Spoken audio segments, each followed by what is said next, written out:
حضرت خواجہ معین الدین چشتی اجمیری فرماتے ہیں ہر کس کے در نماز نہ بیند جمال دوست فتویٰ حمید ہم کہ او نمازش قضا کنند. جو نماز میں جمال یار نہیں دیکھتا فتویٰ میں دیتا ہوں نماز دوبارہ پڑھے. فتویٰ میں دیتا ہوں نماز دوبارہ پڑھے. اور اقبال بولا گھر تیرا شوق نہ ہو میری نماز کا امام. گھر تیرا شوق نہ ہو میری نماز کا امام. میرا قیام بھی حجاب میرا سجود بھی حجاب. لوح بھی تو قلم بھی تو تیرا وجود الکتاب. گنبد آبگینہ رنگ تیرے محیط میں احباب. ان کا خیال نہیں ہے تو نماز کیسی؟ آئیے بخاری اٹھائیے. کعب بن مالک یہ وہ صحابی ہیں جن کی بخشش کا رب نے سورہ توبہ میں اعلان کیا ہے. فرماتے ہیں اصلی قریبا منہ. جب میں نماز پڑھتا حضور کے نیڑے کھڑا ہو کے پڑھتا. کیوں؟ ثواب زیادہ ہو یہ غرض ہو سکتی ہے لیکن انہوں نے بتایا کہ نیڑے کیوں کھڑا ہوتا تھا, قریب کیوں کھڑا ہوتا تھا. اصلی قریبا منہ. جب نماز پڑھتا تو حضور کے نیڑے کھڑا ہوتا. کیوں؟ فَأُسَارِقُهُ النَّظْرَ.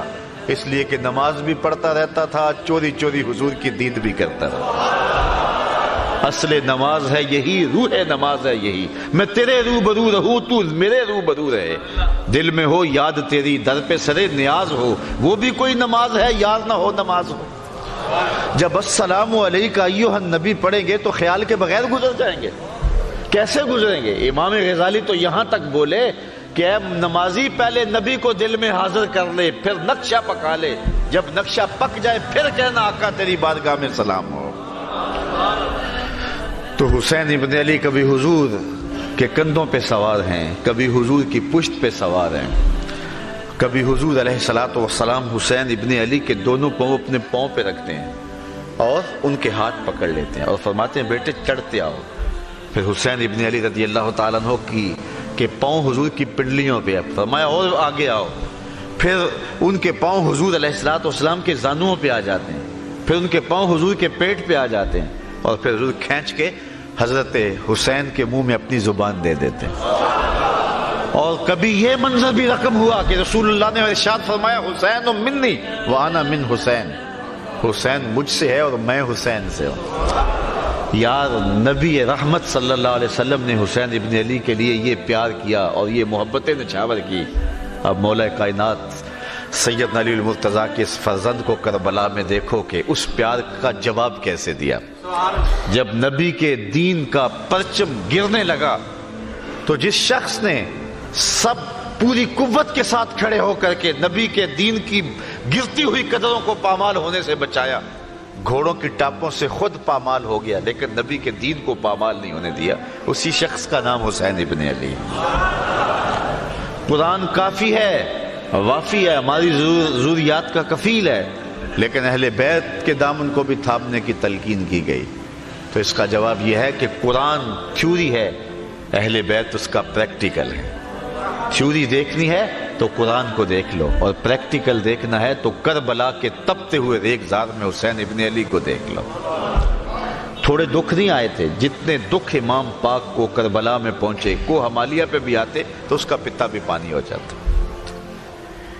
اس عمر کا شخص میدان میں 10 مرتبہ چکر لگا لے تو ہانپنے لگے اور جو ہے وہ اس کی سانس سے سانس نہ جڑے.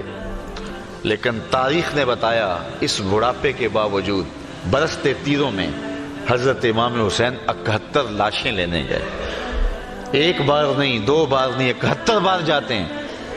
اور کبھی بھائی کی لاش اٹھا کے لاتے ہیں, کبھی بیٹے کی لاش اٹھا کے لاتے ہیں. یہاں تبھی موت سے کوئی کسی کا جوان بیٹا مر جائے نا تو پورا محلہ تسلی دینے والا ہوتا ہے, لیکن باپ کو پھر بھی سنبھالنے سے جو ہے وہ تسکین نہیں آ رہی ہوتی. جنازہ اٹھتا ہے 10 آدمی اس کو سہارا دے کے قبرستان میں لے جا رہے ہوتے ہیں. صاحب یہ کون ہے؟ کہا اسی کے تو جوان کی لاش جا رہی ہے. تبھی موت سے بیٹا مر جائے, آپ اولاد رکھتے ہیں, حضرت تصور دیکھیں معاشرے میں دیکھتے ہیں, تبھی موت سے بیٹا مر جائے اور باپ سنبھلتا نہیں, 10 لوگ سنبھالا دے رہے ہوتے ہیں. میں پھر خراج نہ پیش کروں حسین ابن علی کو کہ جو جوان بیٹے کی لاش کندھوں پہ اٹھا کے خیموں تک لاتے ہیں اور پھر بھی ہاتھ اٹھا کہتے ہیں مالک حسین کی یہ قربانی بھی قبول فرما.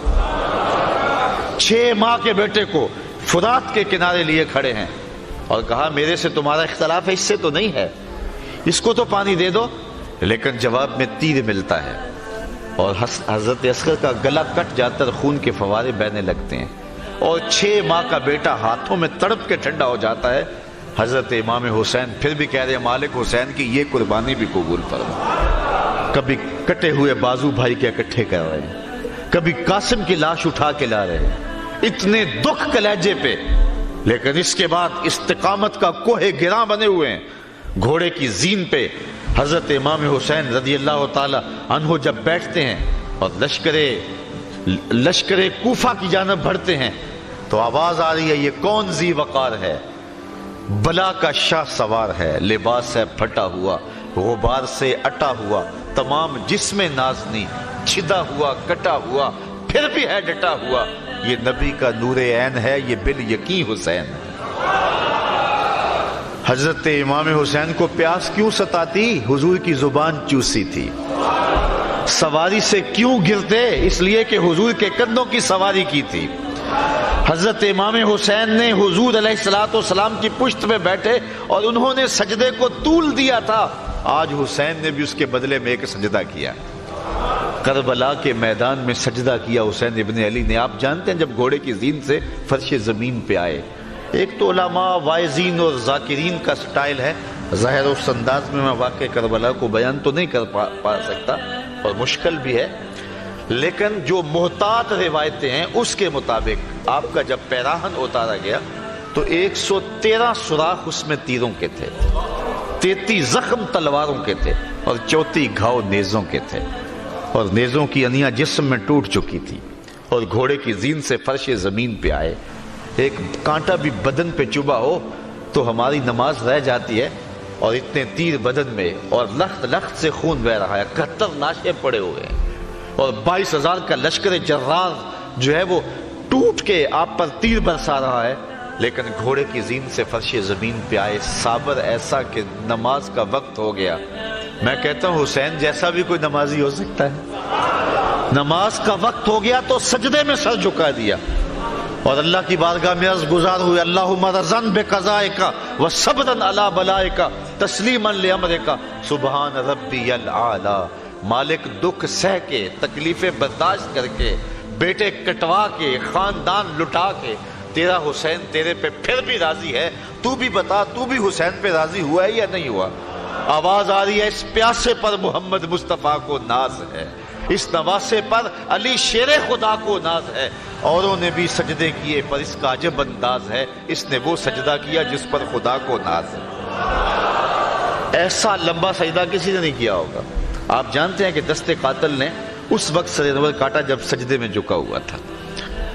عرفات کا میدان ہے، ایک صحابی نے حضور کو آ کے بتایا کہ ایک شخص تلبیہ پڑھتا ہوا اونٹ پہ آ رہا تھا اور گر گیا اور گردن کی ہڈی ٹوٹ گئی اور وہی موت واقع ہو گئی۔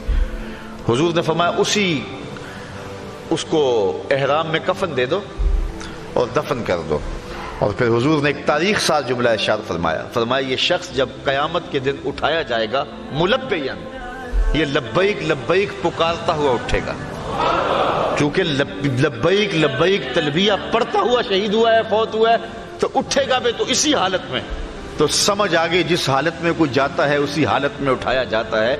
تو پھر اس ضابطے کے تحت اور طرح اٹھیں گے، لیکن حسین ابن علی کا سر قیامت کے دن سجدے سے اٹھایا جائے گا۔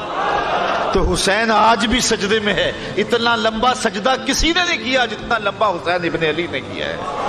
اگر نبی نے سجدے کو طول دیا تھا پھر حسین نے بھی ایسا سجدہ کر کے دکھایا۔ اے حسین ابن علی تم پر سلام، نازش آل نبی تم پر سلام، تم پہ لاکھوں رحمتیں لاکھوں سلام، اے شہیدان محبت کے امام، لالا گوں لالا کفن لالا چمن، اے چمن اندر چمن، زندگی ہی زندگی تیری حیات، اے حیات اندر حیات، افتخار ملت بیضا ہے تو، رب کعبہ کی قسم یکتا ہے تو، فخر کا دل میں دریچہ باز کرنا چاہیے، جن کا تو آقا ہے ان کو ناز کرنا چاہیے۔ ہم حسین والے نہیں ہیں، ہم واہ حسین والے ہیں۔ یار اتنے زخم کلیجے پہ ہو پھر بھی گھوڑے کی زین پہ ڈٹا ہوا ہے، اور کس عظیمت کے ساتھ آپ نے مقابلہ کیا، تو رواں رواں پکارتا ہے واہ حسین تیری عظمت کو سلام۔ اللہ اکبر، کوہ ہمالیہ کا کلیجہ بھی پھٹ جاتا، اتنے دکھ اس پہ آتے، لیکن امام حسین نے کمال کر دی۔ اور آج صدیاں گزرنے کے بعد حسین ابن علی کا نام دلوں میں تازہ ہے۔ اگر حضرت امام حسین کربلا میں نہ جاتے تو کیا آج تک ہمارے اندر موجود ہوتے؟ موت سے تو چھٹکارا نہیں ہے، لیکن آپ نے راستہ وہ اختیار کیا کہ قیامت تک لوگوں کے دلوں میں بس رہے ہیں، خوشبو بن کے جی رہے ہیں۔ آج حضرت امام حسین رضی اللہ تعالیٰ عنہ کی محبتوں کا عالم یہ ہے۔ یزید تو مٹ گیا، اس کا نام بھی مٹ گیا۔ اس پوری مجلس کے اندر اگر میں ڈھونڈنے نکلوں تو مجھے یزید نام کا کوئی شخص نہیں ملے گا، مجھے ابن زیاد نام کا کوئی شخص نہیں ملے گا، مجھے شمر نام کا کوئی شخص نہیں ملے گا، مجھے خولی نام کا کوئی شخص نہیں ملے گا۔ لیکن اگر میں ڈھونڈوں تو مجھے درجنوں حسین نام کے لوگ مل جائیں گے، مجھے اصغر نام کے لوگ مل جائیں گے، مجھے اکبر نام کے لوگ مل جائیں گے، مجھے عباس نام کے لوگ مل جائیں گے، مجھے زین العابدین کے نام کے لوگ مل جائیں گے۔ پھر زندہ کون ہوا؟ حسین ابن علی۔ یہ کون کہتا ہے حسین ہار گئے؟ حسین جیتا ہے، یہ دیکھو حسین کی فتح کے جھنڈے گلی گلی لگے ہوئے ہیں۔ اور کتنی محبتیں تجھے اے فراز چاہیے، اور کتنی محبتیں تجھے اے فراز چاہیے، ماؤں نے تیرے نام پہ بچوں کے نام رکھ دیے۔ اقبال کہتا ہے جو دلوں کو فتح کر لے وہی فاتح زمانہ۔ فاتح زمانہ وہ ہوتا ہے جو دلوں کو فتح کر لے۔ حشام بن عبد الملک بنو امیہ کا بڑا تگڑا حکمران گزرا ہے۔ کعبۃ اللہ کا طواف کرتے کرتے جب حجر اسود کے مقابل آیا، خلیفہ وقت تھا، جب مقابل آیا تو اس کا جی چاہا کہ میں حجر اسود کو چوموں، لیکن لوگوں کا ہجوم ہے، کسی نے قریب نہ جانے دیا، کسی نے راستہ نہ دیا۔ امام زین العابدین رضی اللہ تعالیٰ عنہ بھی طواف کرتے ہوئے جب وہاں پہنچے تو آپ رکے ایک لمحے کے لیے، تو لوگوں نے راستے چھوڑ دیے۔